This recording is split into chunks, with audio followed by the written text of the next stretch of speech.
If there's something strange in your neighborhood, who are you going to call? We all know the answer to that, right? That's enough for a copyright violation. You're like, I don't know the answer to that. And my neighborhood is strange. Oh, you'll figure it out. But who do you call if something strange is happening in your head, shoulders, knees, and toes? Knees and toes. And then we take a look at a very interesting conspiracy theory, and there actually seems to be, it makes sense. It totally makes sense. One man is trying to alert the world of this conspiracy theory.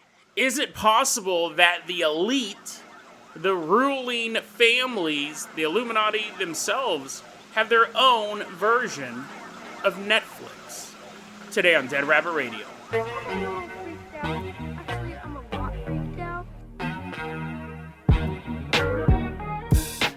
Hey everyone, welcome back to another episode of Dead Rabbit Radio. I'm your host, Jason Carpenter. I'm having a great day. I hope you guys are having a great day too. I hope you guys had an awesome weekend. We got a ton of stuff to cover today. So first off, running into Dead Rabbit Radio Command, everyone get on your feet and give it up for HP220CC. Woohoo, yeah, yeah, someone roll this printer into Dead Rabbit Radio Command. Very happy to be here. It says, it actually prints that out. We have to read it. HP220CC has been getting the word out about the show. He told me he's been telling everyone at work about the show. And that is the number one way you can help the show grow. I say it every episode, if you can't support the show financially, tell your friends, tell your family, tell everyone you know Dead Rabbit Radio is your favorite paranormal show. That is how you can help the show grow, and he is doing it, and that is why he is going to be our captain, our pilot this episode. Also, I have to bring this up because whenever I mention him, he always goes, hey man, thanks for the shout out, but any timeline on getting my stickers, because I send out supporter stickers. He supports the show financially too. They're in the mail. It's been like 6 months. I know. It fell behind. But anyways, they're in the mail. If you've been waiting for a sticker, your supporter sticker from Dead Rabbit Radio, you will be getting it soon, including you, printer man. So thank you so much for spreading the word. I apologize it took so long to get the stickers. They should be arriving any time now, actually. Now, let's go ahead and get this party. Do I have any other? Oh, yeah, housekeeping. Just a reminder, September 12th, this Friday, September 12th, 7 p.m. Pacific Standard Time, we will be doing our Dead Rabbit Radio Movie Club. And to be part of that, you need to be a member of the Patreon, paid or free. There are paid tiers and there are free tiers. You have to be a member, either one of those. Get the link there, and you will be able to watch a lot of short films. That's normally what we do for about 2 hours. We watch them, have fun, discuss them. If you can't make that one because of the time zone, starting in October, we'll be doing a Friday night and a Saturday morning one for people who are in other parts of the world. So that'll be fun, because I know I got a lot of international listeners as well, but hope to see you guys there. HP220CC, let's go ahead and toss you the keys to the Jason Jalopy. Everyone climb on board this lovable old hunk of junk as HP fires it up and drives us out of Dead Rabbit Radio Command all the way out to a spooky, spooky house. I went and saw the new Conjuring movie over the weekend, Conjuring Last Rites, and I'd seen the first one back in 2013 or whenever it came out. It was scary. I think I watched it on my laptop, so it was less scary. And I think I watched it with the screen minimized. I was probably playing Minecraft or something, so it was even less scary whenever that movie came out. But I remember it being, scary, and the second and third one came out. I didn't watch them, but I've seen the Annabelle movies, and I think I saw the first Nun. Maybe I've seen a couple of the ones in the Conjuring universe. It's so bizarre, but anyways, that they have that. I said, you know what? It's opening weekend for The Conjuring 4. It's the last official Conjuring movie. The spinoffs will continue. I'm still waiting for my Annabelle versus Chucky. Although, knowing my luck, we're going to get an Annabelle versus Megan. But I'm really hoping we get an Annabelle versus Chucky. I went to go see The Conjuring. I figure opening night, it's going to be a bunch of people screaming. The theater was full. There wasn't a seat available in the house. It was sold out. But I had bought my ticket early. And it's so funny because I went in there and, not only do I do this for a living, I mean, to be fair, I'm not running around people's houses with burning crucifixes, or if I am, they didn't invite me. It's just some jackass type stunt I'm doing to get more YouTube views. Paranormal researcher. I used to do a lot of on-the-ground paranormal investigation. I keep saying I want to get back into it. Just finding the time. And then paranormal research, researching this stuff all day long and kind of collating it and looking into the phenomenon and talking to people who do on-the-ground ghost research. Pete Orbea is a big ghost researcher up here in the Pacific Northwest. Is it Rocky? I don't remember his last name. Rocky Smith, maybe? He's the guy who hosts the Oregon Ghost Conference. He's a big ghost hunter as well. Hardworking, very knowledgeable people on the paranormal scene. So I'm watching it knowing, the landscape. And I'm sure a lot of people in there obviously are there because they're interested in ghosts. They're not like, oh, what's playing? The Bad Guys 2? Oh, what's The Conjuring? Oh, I'll go see that. I mean, normally people go see those movies because they're into ghosts. But I think, I spend a lot of time, all of my free time, except for maybe an hour or two a day, really is dedicated to doing the show. So I go in and I'm watching it, and there's like dolls flying around and creepy serial killer ghosts wielding an axe, chasing a woman through a basement. All these hallucinations, or are they? Are they actually hauntings? At one point, Annabelle shows up. It's kind of funny, right? Because they're bringing back all their hits. This is the last one. This is like, hey, this is their end game. Let's get Annabelle back for no reason. She didn't need to be there, but she was back, and then she turned about. I hope this isn't a spoiler, but she's like 20 feet tall in this one. You're like, Jason, you're making that up. No, she is. It's actually kind of awesome. Annabelle turns into a giant and starts chasing people through a house. And she's like ripping the doors off of hinges. And I know you don't believe me, but that actually is in the movie. And I thought it was cool. And, you got mirrors flying around and all sorts of people. Satan, these demons of such immense power they can warp reality. And I was watching this movie and I was like, this is... I don't know how much of it's true, right? I do know that it's based on a true story. I do know that Ed and Lorraine Warren did investigate this particular case. And I'm watching it, and I go, I don't know how much of this is true, but I'm just going to ignore that part. I'm just going to be entertained by the terror that is displayed in front of me right now. And then the movie ends. And overall, I enjoyed it. I wouldn't raise it to the level of Dead Rabbit Radio recommends, but if you're into those movies... Which, I'm into a good old ghost story as well. I'd probably give it like a 7 out of 10. I think it's a fair rating.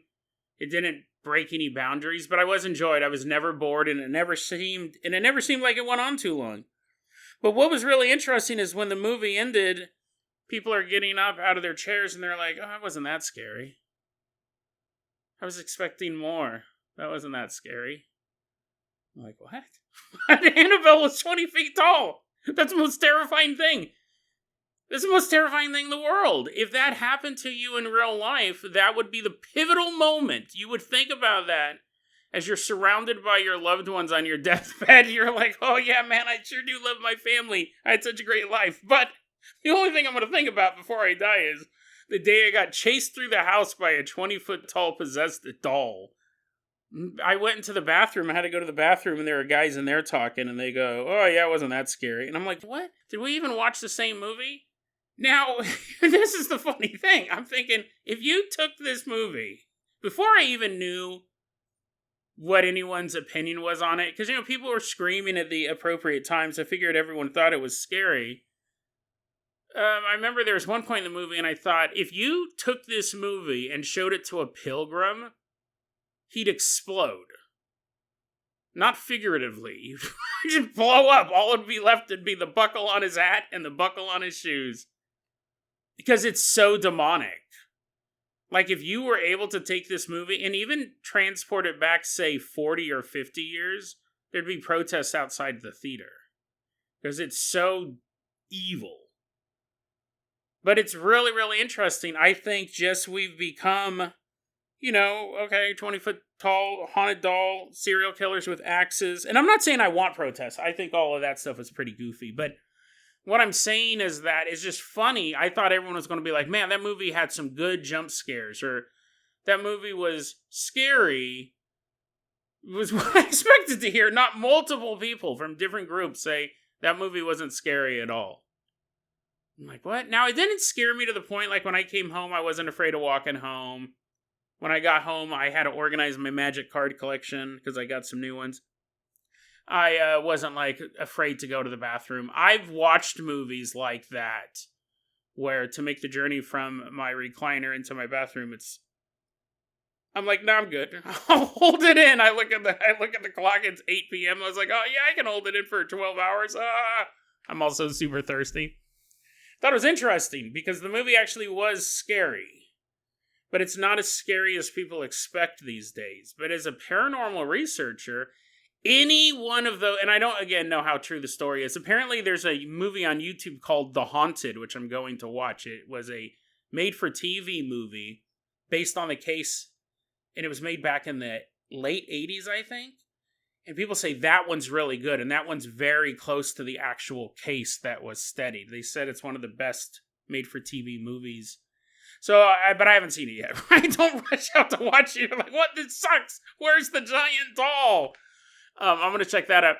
But I thought, even, because as people were saying, this isn't scary, I thought any one of those events in that movie, even the one where the kitchen sink fills up with blood and soaks the kitchen, that alone would be the scariest thing that would happen to 90% of the population, outside of obviously war or crime or something like that. I'm not saying, I did get shot multiple times and a burglar threw acid on my back, but that's nothing compared to the day I hallucinated blood coming out of the sink. But it's so funny because so many of those events, I mean, when a woman starts throwing up broken glass and you go, movie's not that scary. I'm like, that's terrifying. That's one of the worst visuals you can possibly have. It. And it wasn't a hallucination. The rest of the movie, she had a scar on her lip. And I thought she'd have more than a scar. The fact that she showed back up in the movie, I go, I don't know if that part's true. I don't think she threw up glass. It was at the hospital for a day, especially back in the 1980s. Nowadays, they could probably get you patched up and back to the haunted house in no time. You're like, no, can I stay in the hospital? They're like, no, we need this bed. Back to the haunted house you go. Any one of those events would be enough to traumatize a normal person for life. And a lot of those events, like if you had a paranormal hunter, if you had Zach Baggins throw up glass, I think he's done. I think he's just going to retire. I think some of those events would even have the pros hanging up the proton pack. But yeah, it was an interesting movie. I liked it. I thought it was scary. I wasn't scared afterwards, but so weird. So what I wanted to, the reason why I wanted to talk about that, one, because I just thought it was a little interesting tidbit on human society. Two, because a lot of that movie had to do with repelling darkness, with fighting demons, which I didn't expect. I thought it was just ghosts. Right? It's very interesting. You very rarely get it nowadays.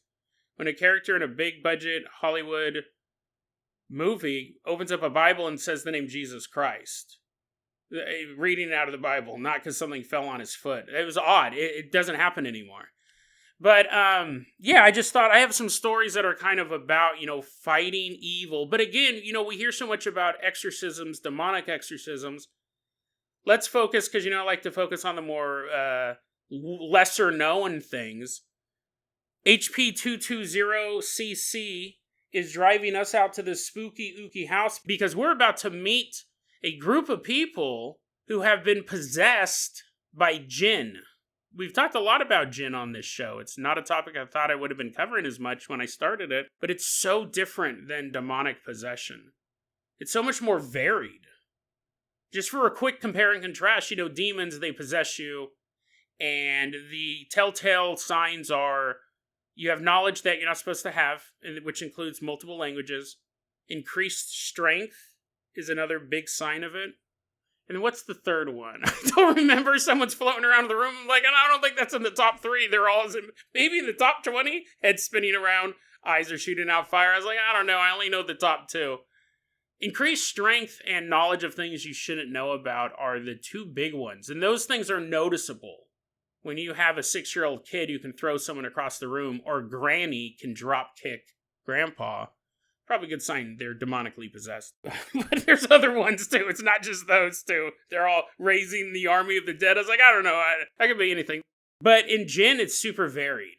It's really, really interesting and very scary, because demonic possession, a key part of demonic possession is you have to invite them in. That is a key. Now, it can be inviting them in through communicating with them using a Ouija board, or it could be as much as calling them into you, asking them to come into you.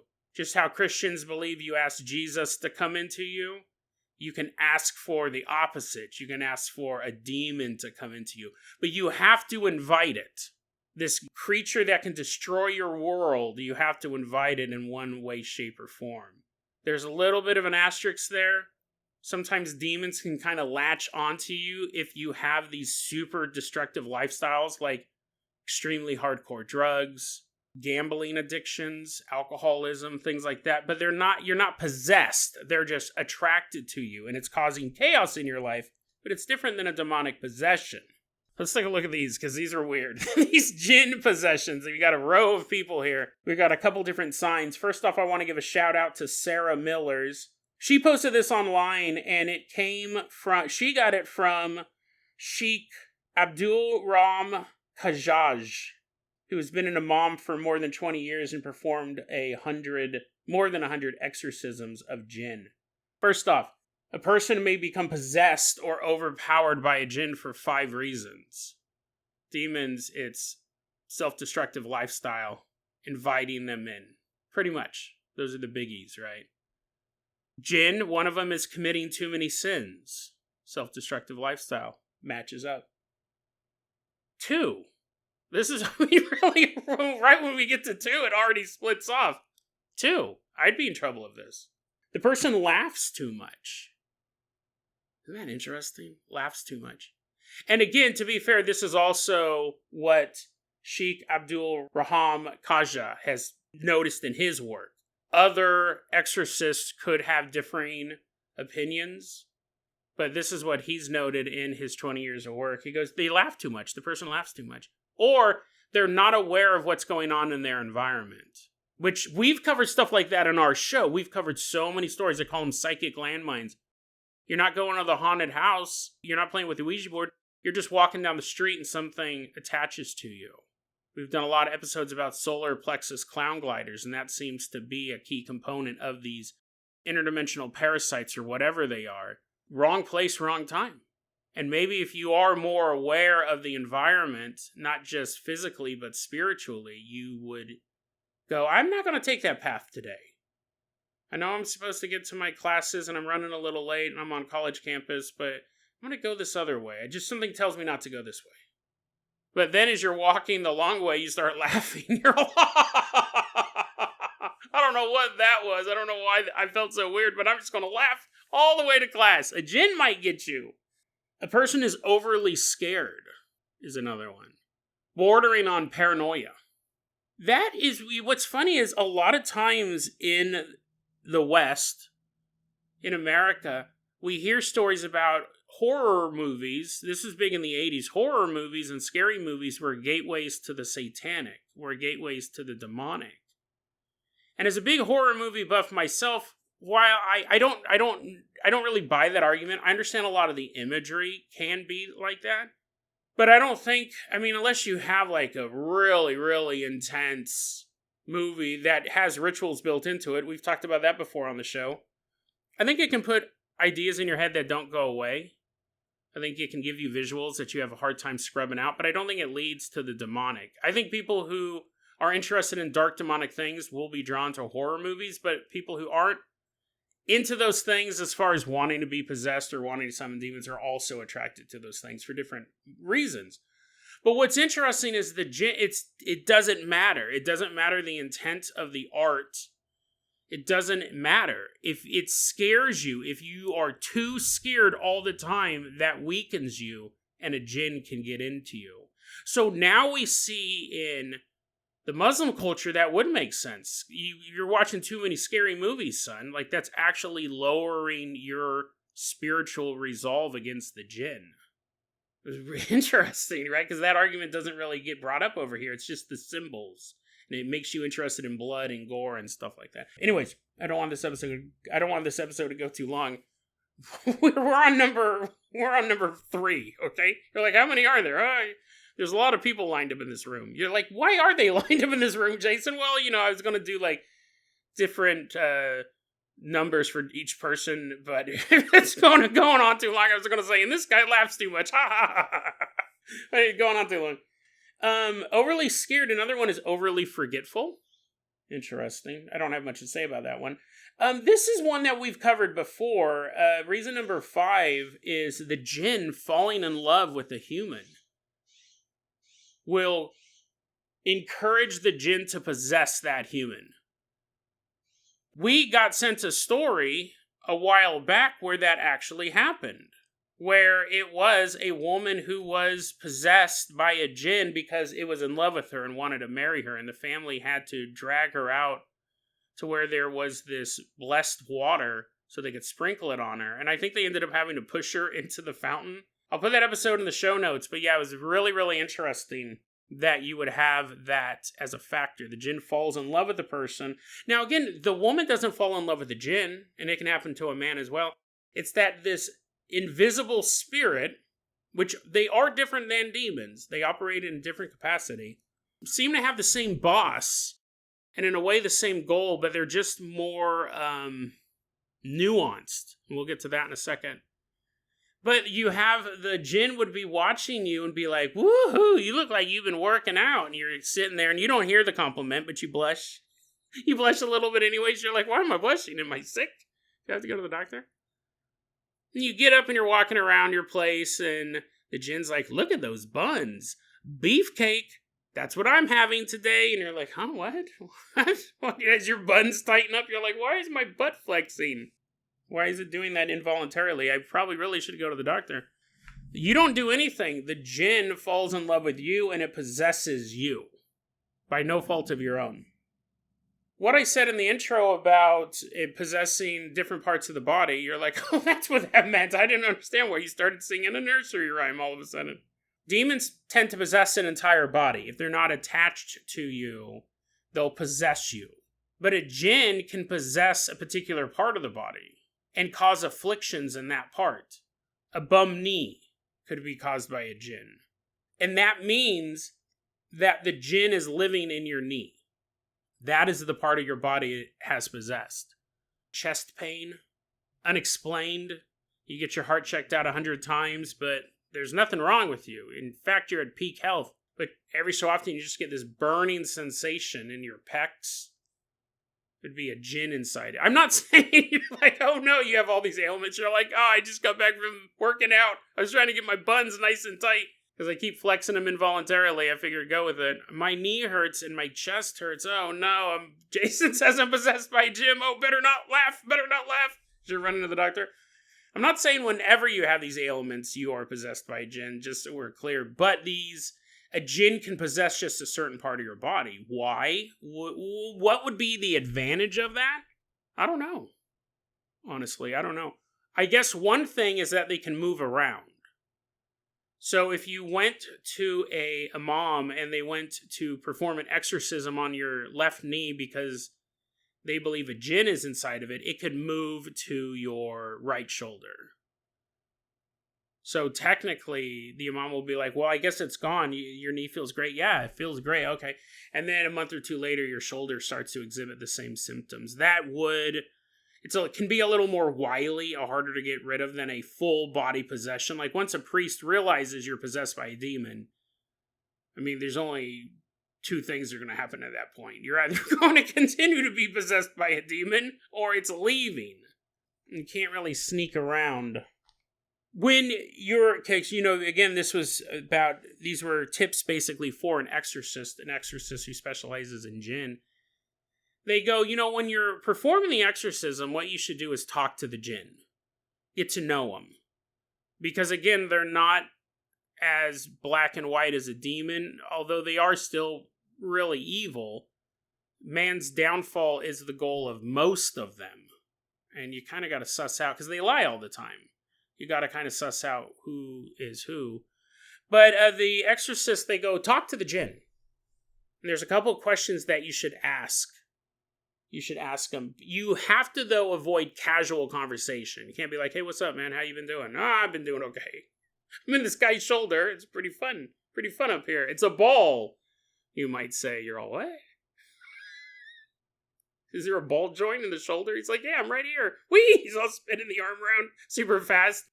Avoid casual conversation, but you should talk to him. And one of the things, again, this is different between Jinn and demons. Jinn can be of different religions.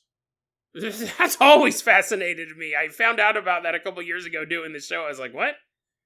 Jinn can have different religious affiliations, and they actually believe in those religions. They follow the tenets. I mean, outside of the whole possessing people part of it, you have Muslim Jinn, and you have Christian Jinn, and Jewish Jinn, and Buddhist Jinn. And these are Jinn that aren't from those particular religions. They're from the original group of Jinn that were created around time was created. Jinn have been around before the earth. Jinn have been around before humans even contacted anything spiritual. It's not that this is a Jinn from Southeast Asia who's Buddhist now. It's a Jinn who's been around since the dawn of time, who, after spending billions upon billions of years existing, discovered for him Buddhism was the truth. Super weird, right? That's so fascinating. At some point, a Buddhist Jinn would have interacted with a Buddhist, or maybe had some epiphany and was, wow, that is the one true religion. The same thing, you can have a Jinn who was Jewish and being like, wow, this is right. This is true. And even among these creatures that have existed since before time, they can't even agree on a religion, which, goes to show they seem to be very human. And in a lot of ways, demons seem to be human. Outside of their appearance, they still have those frailties of man, greed and lust and all of that stuff. But anyways, so, the exorcist goes, find out what religion the Jinn is, and you ask, are you a Muslim? And if the Jinn is Muslim, they'll say, yeah, I'm a Muslim. I'm a Muslim Jinn. And at that point, the exorcist should go, hey, brother, listen, Muslims don't hurt other Muslims. And right now you're hurting your brother. Or sister, because girls get possessed too. We'll get to that in a second. But you're hurting a fellow Muslim, and you shouldn't be doing that. If you're a good Muslim, you shouldn't be hurting this man here. So, you should leave. Apparently, sometimes that works. You can just appeal to them. You don't have the ritual. You don't have all of these anchors. Now, we did cover that story where they had to push a woman into a fountain. It's not always that easy. But it can be. If the Jinn says, no, I'm a Christian. I actually believe in the tenets of Jesus Christ, even though I'm possessing this man and making his life a living hell. He can't laugh. As an exorcist, you should ask them to convert. Say, well, have you thought about being a Muslim? Which would be kind of an interesting conversation, because you're talking to someone who's existed long before you have and will exist long after you are dead. And you're like, hey, have you thought about being a Muslim? And he's like, yeah, I did for about maybe 1,600 years, 2,000 years. I've been thinking about it. But I think I'm going to stick with being Christian. Like, that would be an interesting argument. Now, obviously, you're talking to an imam who's having a conversation with a Jinn, so he knows his stuff. He would know why a Jinn would be better off being a Muslim. But it's funny, because really the end goal is to get the Jinn out. So the Jinn, after a conversation, the Jinn goes, oh, this is a good idea. I will become Muslim. And then the mom's like, oh, perfect. Now get out. What? I thought we were friends. Get out. How long have I been talking about this? I find this so fascinating. HP220CC, this might be the only story we cover. Actually, we're almost done, but they said sometimes a Jinn, this was a quote. I thought this was really interesting. It says, quote, the Jinn may also threaten to kill or harm family members if it is not left alone. So the exorcist says you got to get out, and it's like, leave, or I'll kill everyone in this house. I don't know if their voices change. That is something that doesn't always happen with demon possessions, but it can. It does, actually. In that story we covered a while back about the woman who got possessed, her voice deepened at times, so their voice would change. Anyways, the Jinn may also threaten to kill or harm family members if it is not left alone. This is a lie. And the person performing the exorcism should tell the Jinn, strap in, because this could really backfire. I don't know if this is great advice, honestly. The person performing the exorcism should tell the Jinn that if it claims that it will kill or harm someone else, why doesn't it harm or kill me, who is right in front of it? Unquote. Like, I can see 1,000 different ways that could backfire. I guess you're calling their bluff. But it's the same thing, like if a guy comes into a bank with a gun and goes, everyone on the ground, if anyone moves, I'm going to shoot you in the face. And you stand up and you're like, I don't believe you, sir. I don't believe that you're going to shoot anyone here in the face. In fact, and you keep talking and then you realize you don't have a face. You're just gurgling the last couple words of that sentence. Or maybe it would work, right? Sometimes thieves or a lot of criminals, they expect zero pushback. And that could startle the guy enough to run out. He expected everyone to hit the floor, and if someone hops up and goes, how about you shoot me in the face if you're so willing to kill any of us? Could startle him. He could run out. But again, 1,000 different things could happen. That it wouldn't be him running out. Very interesting. You can kill anyone in this house. Why don't you try killing me right now? I can see the logic behind that spiritually. I just don't think it's great advice, personally. I don't think I would ever say it. Here's another cut. According to this list, some Jinn cut. But all of this stuff, right? So we know just through the media the Christian version of the exorcism, really most notably the Catholic version of an exorcism. Now we've looked at one version of the Muslim exorcism, and you're having a conversation, talking to the guy. If he threatens someone, say, if you want to pick on someone your own size, pick on me. And again, right, your mileage may vary on that. I don't recommend it. But you're having a conversation, so what happens when the conversation doesn't work? Because sometimes it does. It's really interesting. Like I said, Jinn are very varied. Some are very peaceful. Some are peaceful. They'll still possess you. But they're not trying to possess you so you rip your dog in half and stab your wife 100 times. Like the Michael Taylor case. Still, the only episode of Dead Rabbit Radio that I think gave me nightmares. I'll put that episode in the show notes. The more violent Jinn will do that, but some Jinn don't want to do that. Some Jinn actually say they possess people because they're hiding from another greater threat. But it's interesting because this exorcist says, I think they're lying. I don't actually believe them when they say that.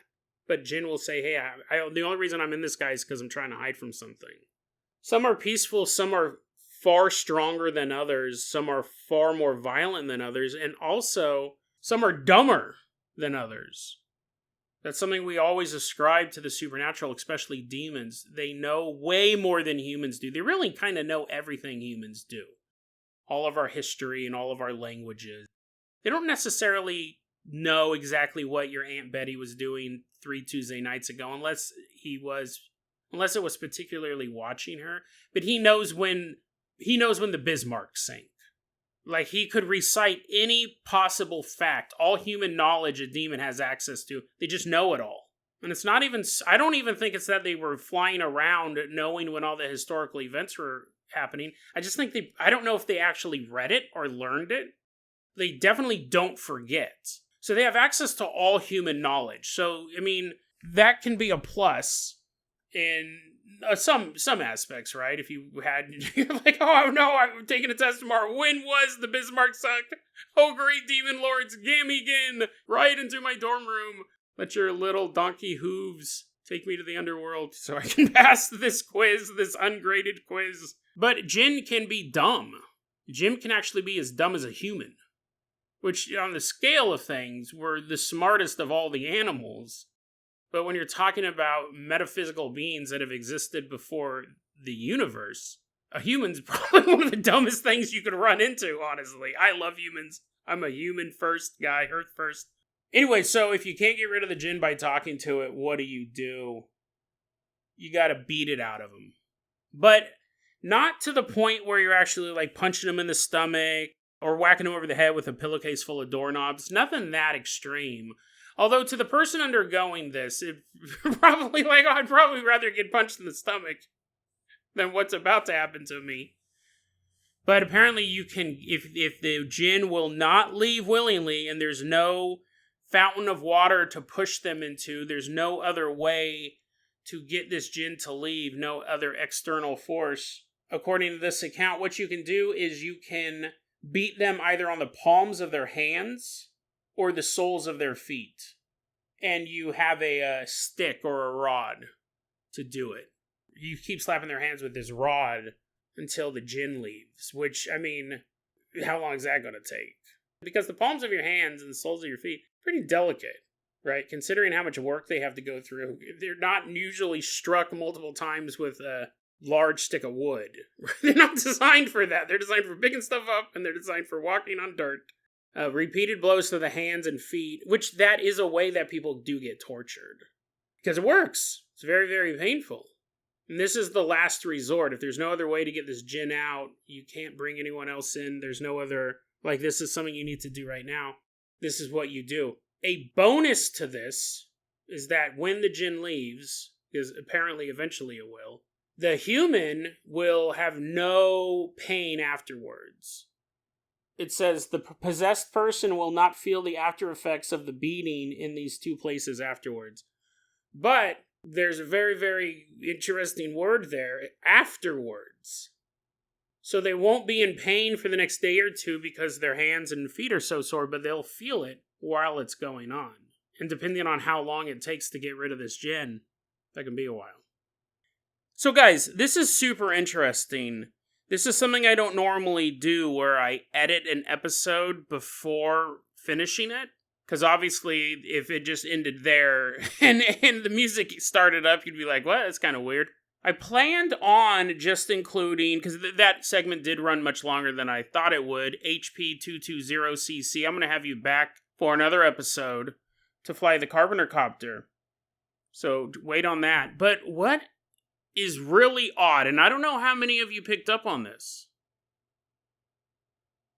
but there were some really weird noises playing during this podcast that I didn't notice it when I was recording it. I'd recorded all of that, and then I realized, that went longer than I thought it was. I'm going to have to find a second story. So I said, I'm going to pause recording now, and I'll edit all of that and see how long it actually is going to be, and then see if I can fit another story into there and go on. But I didn't want to sit there and dilly-dally because of the temperature. It was hot. I didn't want to spend time looking for a story right then. So I stopped recording, and I said, I'm going to edit this. Now, I'm going to play you 3 different clips from what we just recorded. One is a control, and the other 2, very odd noises were picked up while I was recording this podcast. Or, I don't know if odd's the right word for one of them, but let's go ahead and listen to the first clip. Jinn have been around before the Earth. Jinn have been around before humans even contacted anything spiritual. So what you heard there was me talking, and there was a dog barking. That's my neighbor's dog. My neighbor has an attack dog. 18 pounds of muscle, will bark at literally anything that comes nearby and is always running into any open door to see if there's food laying on the ground. He's a great little dog. And if you're a longtime listener of Dead Rabbit Radio, you've probably heard him barking in the past. Most of the time I'm able to edit him out because I'll just stop talking and let him bark and bark and bark and bark. And then I will go back to recording. Sometimes he barks mid-sentence and I don't even hear it at the time. You may hear that pop up. I left that sound effect in here. Not a sound effect. It was a real noise, but I left that in here as a control because I wanted you guys to hear that and go, yeah, I probably have heard Blue. That's the name of the dog. I've probably heard Blue bark a couple times on the podcast over the years. He's a very barking dog. Statistically, you have heard him. But as I was editing, though, I also came across this, which honestly, I don't know if I've ever caught this while recording an episode before. Interesting. I don't have much to say about that one. This is one that we've covered before. Reason number 5 is the Jinn falling in love with a human will encourage the Jinn to possess that human. So it's a bird. It's a totally normal noise of a bird outside my window. I recorded everything you just heard on a Saturday. It might have been around 10 or 11 a.m., pretty early. But I record all times of the day. And over the past 7 years of recording this podcast, I can't say for sure there was never a bird caught in the recording, but honestly, I don't remember ever having to edit out a bird. I don't think at any point while I was talking, and it sounds weird, right? Because obviously, statistically, there were birds in the area, right? I live in Hood River. There's birds everywhere. The entire city's one giant forest. And I'm sure birds have been squawking while I've been talking, but I don't think there's ever been a bird singing or making any noise in a pause. And what's super interesting was that pause was there not because I heard the bird and I was waiting for it to be quiet. I was trying to think of what I was going to say. And there was a long enough pause where I was thinking about what I was going to say that you clearly hear the bird. Now, I could have edited that out, no problem. But when I heard it, I go, I do not know if I've ever recorded a bird sound before while doing this podcast.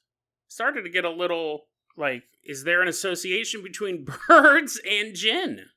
And you go, Jason, you have picked up birds before. You've just never noticed it before. You've been doing the show for 7 years. Yeah, possibly. But something else was going on that I can't show you. But while I was editing this episode, my computer was doing some weird stuff. And I kept saying, oh, it's just this, it's that. Like my mouse would start to flutter. Editing, I don't know how many of you guys have done digital editing, but there is an amount of precision required because you're editing milliseconds, especially with this podcast. I edit out most of my breathing and I edit out ums. Ums are easy, right? But the breathing can be hard because you're trying to make it sound natural. You're like, Jason, I thought you just didn't breathe for an hour. You try to make it sound natural and you have to do editing like right in a syllable break if you mess up a line and you're trying to get a word pronunciation right, which you can imagine is difficult. On this episode that I edited out, I said the palms of your feet and the soles of your hands. So I have to go in and get that stuff out of there, right? So there's a precision. My mouse would flutter across the screen. And I was thinking, am I doing that? I know I'm not doing it with my hand on the mouse, but am I somehow, because my other hand's on the keyboard, am I activating something with the inboard mouse? And then I was having issues with pop-ups. Not pop-up ads, but pop-up windows, if that makes any sense. Like the start menu of my laptop just turned on. And the episode's still playing, and I'm trying to edit it, and now I'm trying to close the start menu. And I was having so many small technical problems, but they were so consistent while I was editing this episode that I actually stopped and backed up all of the files I'm working on right now that I have hard copies of that aren't in the cloud. I go, there's a chance that this laptop may just crash mid-episode. I was that concerned about it because it was acting so odd. Now, if it was just the bird, and it was just the computer acting weird. I mean, the computer, it's been a while, right? I have a new computer, a laptop ready to go. I'm building a studio in my bedroom. I'm doing all of this stuff. I'm remodeling. So, is that activating something? Was this Jinn related? I still have one more sound clip to play you too. You're like, what? That's it? A dog barking, a bird singing? Oh, paranormal, Jason. I hope you never leave your house. I'm doing some remodeling in my house, pretty majorly remodeling, because I'm putting a studio, finally after 7 years, putting a recording studio area in my bedroom. I'm going to have a dedicated computer in there for recording. I'm going to have a dedicated computer out here for editing and home entertainment. So I go, this computer is going to be my backup computer. It's going to still be a workhorse, but, it could go out at some point. And I go, is that what's going on here? Having these technical problems, I'm hearing this bird singing, which I don't think I've ever captured on audio before, but you guys listen to the show more than I do. You guys might be able to find episodes where that has happened before, and this is just the first time I've noticed it. The there was nothing before that for the first however many minutes that was into the episode, 15, 20 minutes. I caught nothing odd at all. The computer was acting up, but it does act up. It's an older laptop. It hadn't acted up like this, though. Like, I was thinking, is my battery dead? What's causing my mouse to do that? When the start menu was popping up, I go, what is this? Why is this happening? I caught the bird call.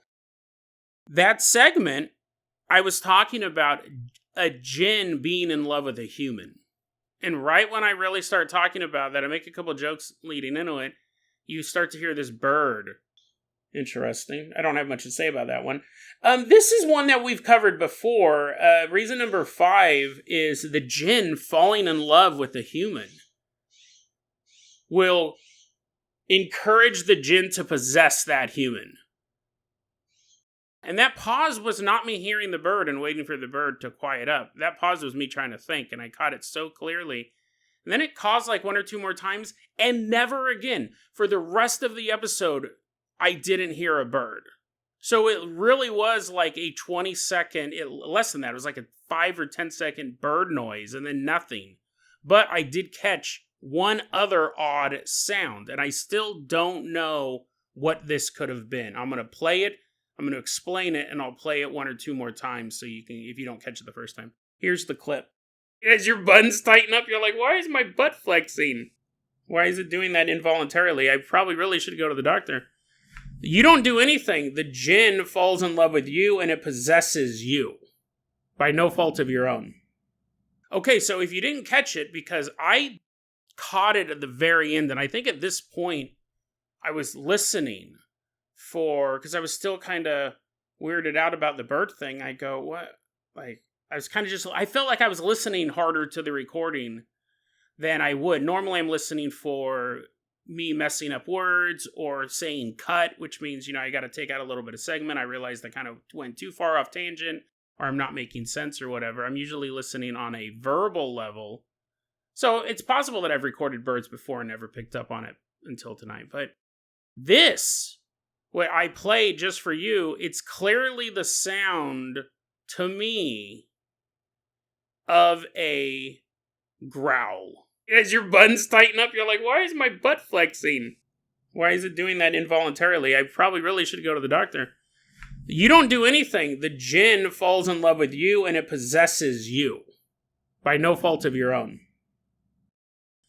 You don't do anything. The Jinn falls in love with you, and it possesses you. By no fault of your own. And it's very mixed in at first, when I first start talking, but that last little phrase I say, there's a pause, where I just kind of pause for a second and then say the final 1 or 2 words, and you can hear a growl over those 2 words. By no fault of your own. By no fault of your own. By no fault of your own. I don't know what that is. I really don't. And this is the thing. I've been recording this podcast for so long. I know a lot of the noises that I make. This is when I accidentally hit the sound filter. That usually gets edited out. And that happens, I'd probably say a couple times an episode because I'm gesticulating with my hands and I'm hitting that. I know what it sounds like. I've isolated all the sound on the floor. Early episodes used to have a lot of creaking. I now sit on, my feet are now on pillows on the ground, and I have noise. I have the same things you put underneath a dryer to reduce vibrations. I've gotten rid of a lot of the creakings. I do this from time to time. This is me leaning towards the mic. That's what I thought at first. I go, maybe, because you hear at the beginning of that clip, you hear my voice a little bit louder, a little bit clearer, and then it kind of backs off. You don't do anything. The Jinn falls in love with you, and it possesses you. By no fault of your own. So I thought maybe it had something to do with that motion that was causing the growl, but look, and I'm doing this. Right now I'm leaning back and forth to the mic.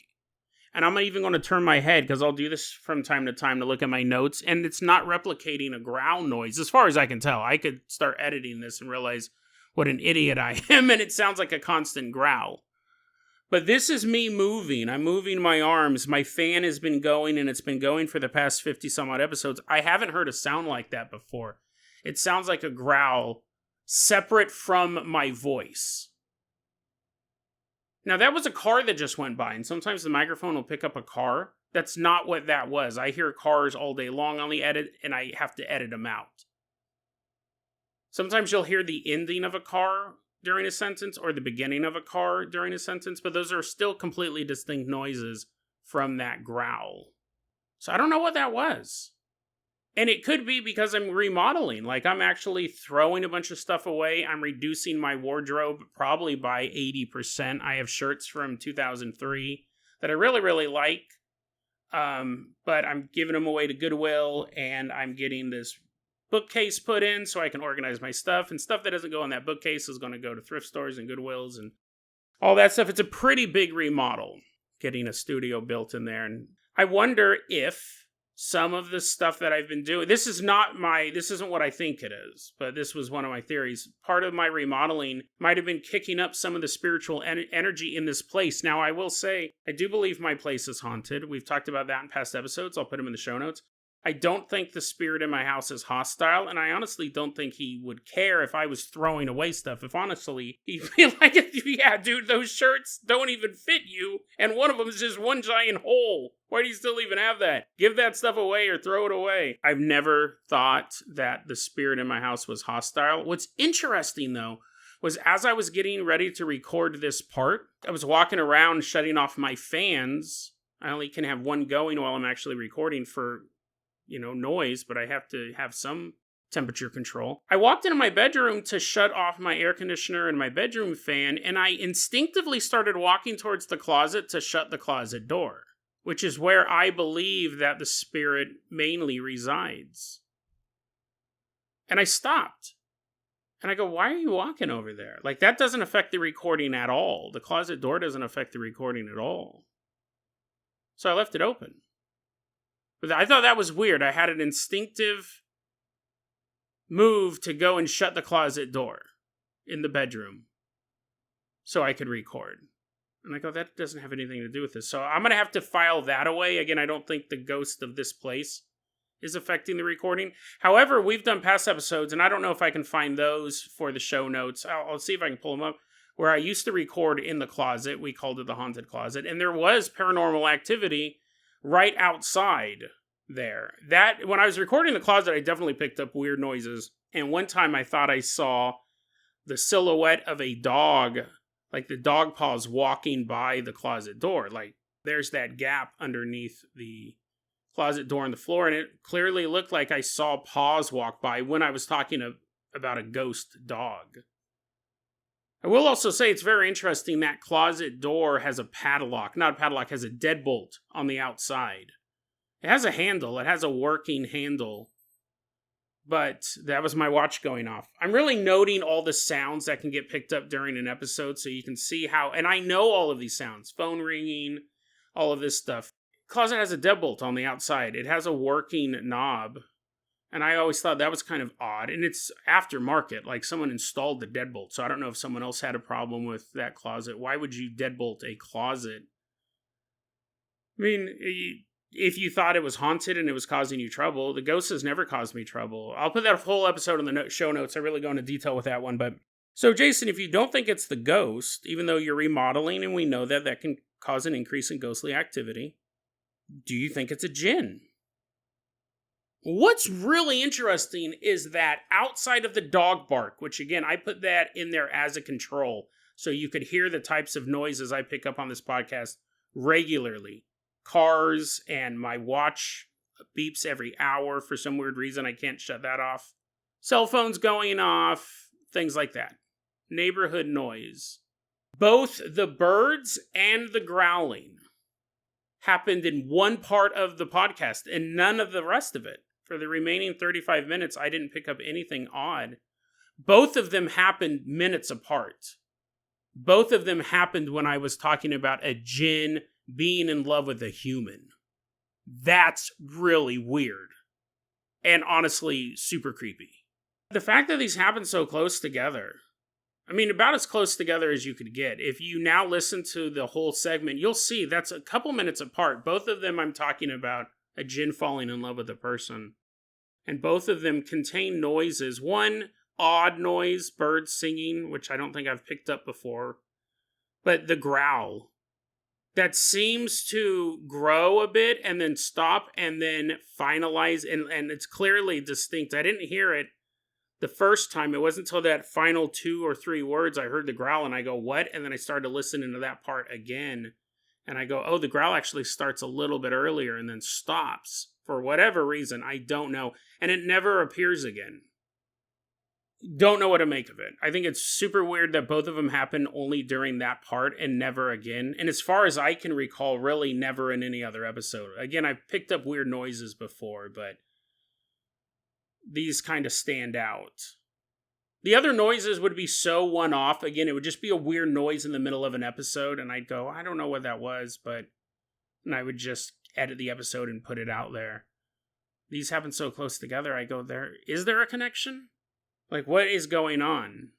I don't think a Jinn is in love with me by any stretch of the imagination. However, I have asked in the past, I wonder if demons listen to this podcast, because I talk about them so much. It's kind of like their TMZ.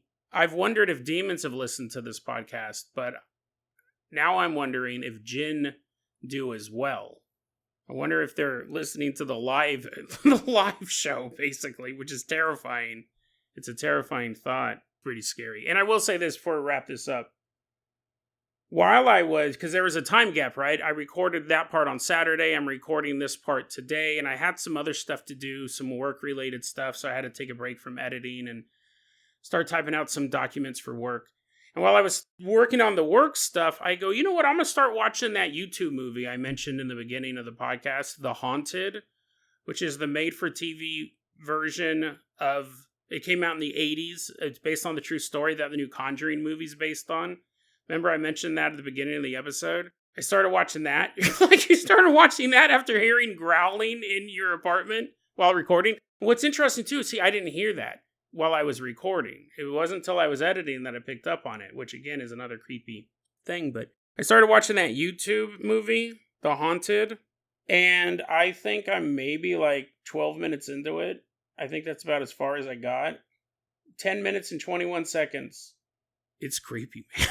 It is creepy. I can tell it is going to be a creepy movie. It was made in 1991, actually, not the 80s, but it's just something about that old cinematography and the story itself. Like, I know the movie that I just saw was probably like a heightened version, but this one's already creepier 10 minutes in. Because one of the things we've talked about on this show is the economic and long-term health ramifications of a haunting that aren't usually mentioned. Because this movie starts off, they're a happy family, they move into this household, and then a couple months later, all of their appliances are on the fritz, and they don't have any money to really do anything.